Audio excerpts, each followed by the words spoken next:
Good morning, D-Town. Welcome back to the Bloomington Breakfast Club. I'm Juliana Mary. And I'm Michael Skiles. This morning we are back in the studio to update you on all the latest pop culture and Bloomington news. And later we will be interviewing the president of the IU women's club basketball team, Ashley Schmidt, to hear more about women's sports on campus. Grab your cup of coffee, Hoosiers. It's going to be a great morning.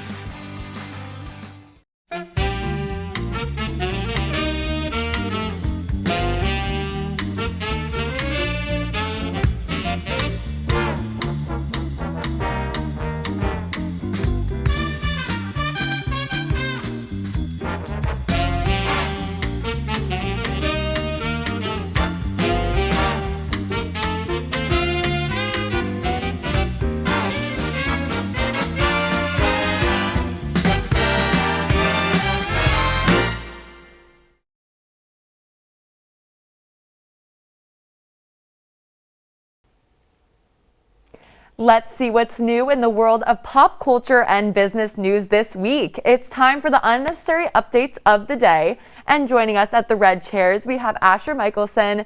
Ash, how have you been? I've been doing great. How have you guys been? Good, Doing good. all right. Not too bad. Weather's getting better, so that's great. Agreed. Yes. All right, so first I wanted to start off by talking about just vaccines in general. Have you guys gotten vaccinated yet? One or two? Yes, just this week, first dose. Did you guys both go through IU?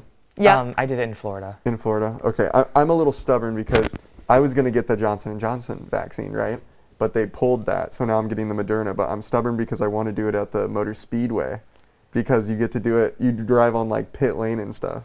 Right. I just figure, I don't know why, I kind of want to make my vaccine a little bit more of an experience, you know what I mean? When I get it. So. I got it done at the assembly hall, and it was so cool being able to be back in that building. I mean, no one's really been there this year with sports being, you know, a little different. So it was great to be able to do that, even though I'm absolutely terrified of shots, you know, sucked it up. I didn't even cry. So that. Honestly, that's big for me. There you go. It was a shot.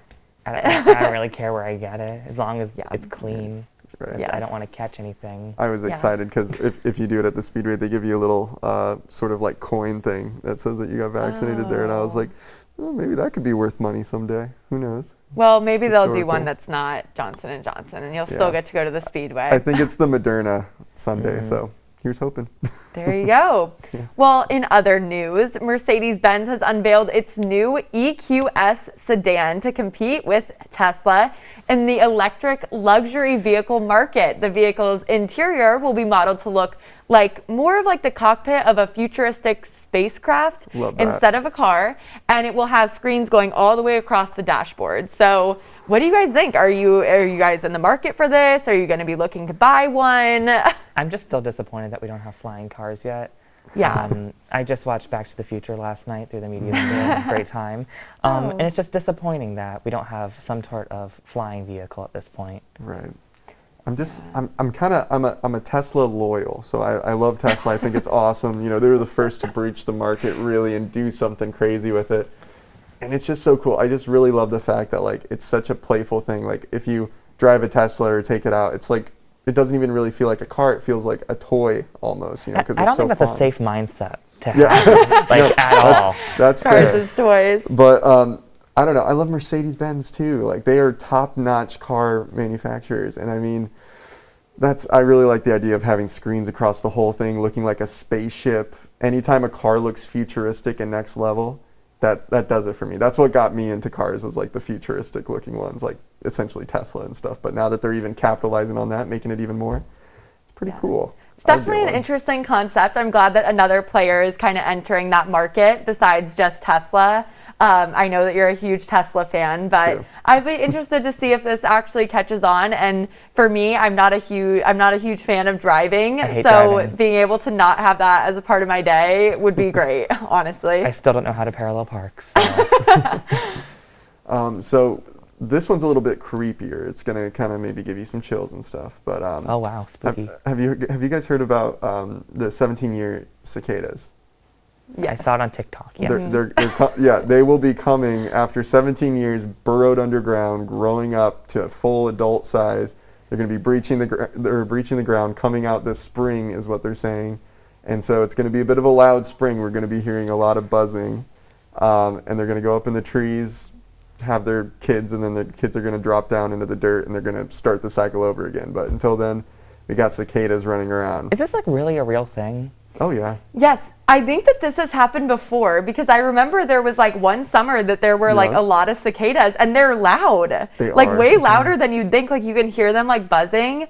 So yeah, I think it's going to be interesting. It's like we're finally able to like hopefully go back outside and enjoy normal life. Like hopefully once the vaccines are rolled out, and now we're going to have an infestation of cicadas. But they Now we just have the chill swarm. underground for 17 years? 17 years, and all they do is they just grow to adult size under there, just to come up, to have more babies and die. Oh, Nature's crazy, right? That is crazy. yes it is. In other crazy news, an Atlanta couple has gone viral for his use of 5 rings during his proposal. I don't know if you guys saw this, but he got down on one knee and had all the rings lined up, and he let her choose which one was her favorite. And I absolutely love it. What do you guys think about this? I think that's so nice. Like, she just got to pick which one was her favorite, and a lot of guys are kind of clueless when it comes to that kind of stuff. So Yeah. I mean, I guess it makes it more personalized. But like, I feel like when you get that ring, you should be able to like be like, this is the one. but you have to wear it like in like forever. So But it's like the one that your partner chose for you. You know, it's like that's like so special. yeah. That's so tough. But what if it was 5 that he chose, and then like the one that I liked the best? Do you have to pay for all of them before you even get them? Yeah, I don't know like how the process of like returning a wedding ring goes, but I'm sure that people have had to do that before for many different reasons. Yeah. So I'd imagine it would be kind of like a lending sort of thing, where they lend it out, and then, you know, you get the one you want and they take the other ones back. But I mean, goodness, talk about high stakes. Imagine if you lost the box. I mean, true, That'd be you'd be really true. rough. losing 5 instead of 1. I would say though, it's kind of nice to give the girl that option of between 5, and you know, she picks whichever one she likes the best. But I don't know what I'd do in that situation. Yeah. I feel very anxious. Yeah, I mean, it is like a huge decision. Then I like feel all this pressure. I'm also like so indecisive, it'd be very hard. But I mean, they did go super viral from this, so pretty interesting. And in some fun pop culture news, totally irrelevant, but former Bachelor star came out this week. Colton Underwood told Robin Roberts on Good Morning America that he is gay in an interview that aired this Wednesday morning. However, I did not really realize how problematic this person is, and has some sketchy stuff in his past. But they're also now going to be giving him a Netflix show as well, with Gus Kenworthy, I believe, the Olympic athlete, on how to be gay, essentially. Oh, wow. I did not know that he was getting a Netflix show. No. It seems very planned out. Yeah, that is interesting. I thought that the interview with Robin Roberts, I mean, I'm such a big fan of hers, and I thought that she, you know, he was able to really get him to open up, and he was able to be his true self, which, you know, you can never like wish for anything more than that. But it'll definitely be interesting to see how this Netflix show goes. Especially with his complicated past, is a good way to put it. Right. Yes. I have not. So I watch The Bachelor periodically here and there. Is Colton the Bachelor? Was he the Bachelor on a show? Yes, he started Yes. out on, whose season was it? I can't remember. But I believe, or he didn't start on a season. He just was his own. I think he was on a season, and then he went on The Bachelor. He was the main Bachelor, and ended up with Cassie, and then they end up breaking up pretty Messily. relatively recently.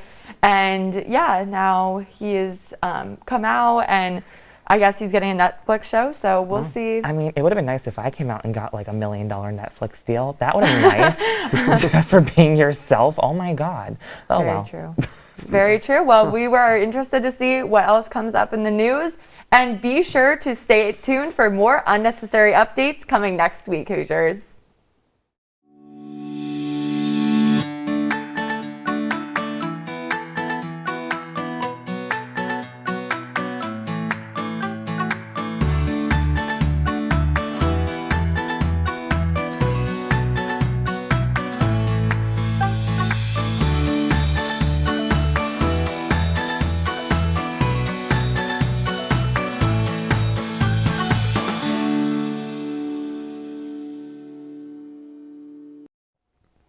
Joining us in the studio this morning, we have the president of the IU Women's Club basketball team, Ashley Schmidt. here to talk with us more about women's sports on campus. Thank you so much for being here with us today. Thank you so much for having me. I'm so excited to talk to you guys about my favorite topic, which is sports. Yes, of course. So tell us what a typical season would look like for the IU women's club basketball team. Yeah, so typically we would start off with the beginning of our season, kind of going through our recruiting phase. We'll start with going to the Rec Fest, which is hosted by Recreational Sports, and we'll set up our own tabling session for us. And we'll just have a bunch of, freshmen come up and kind of talk to us about how our season looks. And after our recruiting stage, we'll then go to, our call-out meeting, get everyone their schedules. And then once our season starts in about September or October, we then start practicing twice a week. Our last season we practiced every Monday and Wednesday evening for about 2 hours of practice.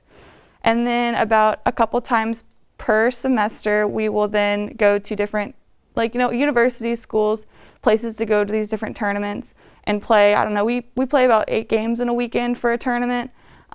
We've traveled to Miami of Ohio, Wisconsin, Notre Dame, Butler. We've traveled all around and we've played so many different schools. And then after that, we'll kind of wrap up with, some team bonding activities at the end of the season to kind of wrap up the rest of the year. And then we'll kind of see what our retention is for the next year and see what our season's going to look like, and then we'll start the process all over again for the next year. Awesome. And then what have been some of the highlights from your time playing for the team? Yeah, so I don't even know how to choose, honestly. I would probably have to say our road trips to any of our tournaments were probably the best times we had, or at least that I've had. I mean, we all carpool together to different schools, and it's usually, 2+ hour drive. And you're all, squished in a car, jamming to, probably the best memories is jamming to Taylor Swift, screaming our lungs out of the car. And the bonding that you get, stopping at different restaurants as a team, everyone kind of pulls over and kind of stops at the same restaurant. And then we continue on to the tournament. And then on the way back, it's more of a quiet, kind of sleeping car ride. But the car rides were probably my favorite part. That's awesome. That sounds like a lot of fun. And so the IU women's basketball team had an amazing season this year. However, women's sports traditionally has lower attendance rates than men's sports. Can you talk a bit more about gender equality in sports on campus? Yeah, so on campus, I think that it's really important to support the women's teams as well. There's a difference between, I would say, watching and supporting. You don't have to watch it, but I think showing your support is a lot different than saying you watch every single game. And I think the biggest part is realizing that the women's teams put in just as much effort and the work that the men's teams do. It is a different game. I'm not going to sit here and talk about, how the women's team is out there dunking every game. You're not going to see that. But there is a different element to the game that you're not going to find in the men's games as well. And I think that to truly appreciate every sport, you have to be able to watch both genders. And I think that sports on IU's campus is further than just, impacting the IU community. It impacts, the women's team little girls are watching the women's teams play and they're getting inspired. And I think showing your support on campus will then kind of translate to the IU community and surrounding communities to show that, women are able to be in this position that's usually considered to be a male-dominated, sport, basketball in general. Mm-hmm. So being a female athlete at IU, what kind of challenges do you face? What kind do you come across? Yeah, so I can't speak to the student athletes. I'm only on the club team, but kind of growing up, being a female athlete, you kind of get overlooked. And even now, you say you're on the women's club basketball team, it's almost kind of but is there a men's club team? So it's almost a brush over, I would say. But I haven't really seen as much as, say, the women's varsity team would see, just because I'm not competing at that high level. But I do think that there is still that kind of brush over of, you're on a women's team, so it's not as legit or as important or as competitive as the men's team would be or could be. Mm-hmm. Thank you so much for being here with us. We really appreciate your insights, and we hope that you guys have a great next season. Hopefully things will get back to normal and you guys will be able to play and compete again. Yes, thank you guys so much for having me today. I was super excited to be on here today. Yes, of course. We are here to give you your plans for the week with the B-Town Buzz.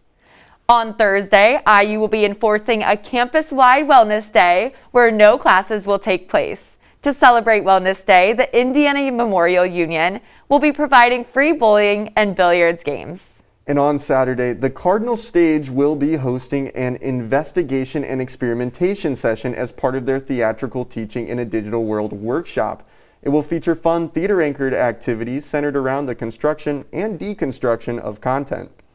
The Hinkle-Garten Farmstead will be hosting the 16th annual Daisy Days Native Plant Sale on Saturday from 11 a.m. to 4 p.m. at their community historic site. Plant experts will be at the sale to answer any questions. And on Saturday, Blooming Labs will be hosting Lock Picking for Sport. It's a virtual lock picking workshop where guests pick up their lock picking kits in advance and learn how to pick locks, after a quick ethics lesson, of course. Thank you so much for tuning in to this week's episode of the Bloomington Breakfast Club.